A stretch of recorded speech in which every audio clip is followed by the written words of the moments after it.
రేవంత్ రెడ్డి రెండు నాలుకల వైఖరి ఇవాళ విడుదల చేసిన ఈ మెమోతో స్పష్టమైపోయింది. మొన్నటిదాకా చాలా భీషణ ప్రతిజ్ఞలు చేశాడు.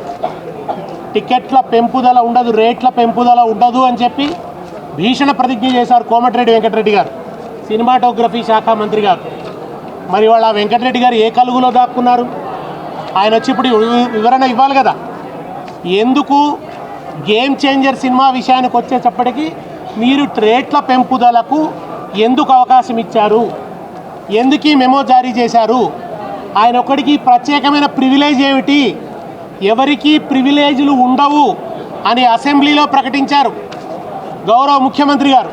మరి గేమ్ చేంజర్కి ఎందుకు ఈ ప్రివిలేజ్, ఎందుకని ఈ ప్రివిలేజ్ ఇస్తున్నారు? నిజానికి దిల్ రాజు అని ఆయన ఎప్పుడు కూడా తెలంగాణ ఉద్యమంలో కలిసి వచ్చిన వ్యక్తి కాదు. ఆయన ఏ ఒక్కరోజు కూడా తెలంగాణ ప్రజలకు అండదండగా నిలబడ్డ వ్యక్తి కాదు. ఆయన కూడా నిజామాబాద్లో మాట్లాడుతూ తెలంగాణ కల్చర్ను అవమానించాడు. ఆయనకు ఆంధ్రాలో సినిమాలు విడుదల చేస్తే వైబ్ ఉంటుందట, తెలంగాణలో విడుదల చేస్తే వైబ్ ఉంటలేదట. అయితే తెలంగాణలో సినిమాలు మానుకొని ఆయన దిల్ రాజు, నువ్వు సినిమాలు మానుకొని కళ్ళు మాంసం దుకాణం పెట్టుకో, ఇక్కడ కూడా నీకు వైబ్ ఉంటుంది. నీకు కావాల్సింది వైబ్ కదా, ఇక్కడ సినిమాలకు వైబ్ ఉంటుంది అంటున్నావు కదా, సినిమా వ్యాపారం ఇక్కడ మానుకో. మరి ఎందుకు రేవంత్ రెడ్డి గారిని పట్టుకొని వాళ్ళ టికెట్ల రేట్లు పెంపుదల, నైజాంలో టికెట్ రేట్లు పెంచడానికి అనుకూలంగా ఆర్డర్ ఎందుకు తెచ్చుకున్నావు దిల్ రాజు గారు? ఇది దిల్ రాజు గారు జవాబు చెప్పాలి. సినిమాటోగ్రఫీ శాఖ మంత్రి కోమటిరెడ్డి వెంకటరెడ్డి గారు చెప్పాలి. ఆయన్నే ప్రకటించాడు విస్పష్టంగా, టికెట్ల రేట్ల పెంపుదల ఉండదు అని చెప్పి ఆయన స్పష్టంగా ప్రకటించాడు.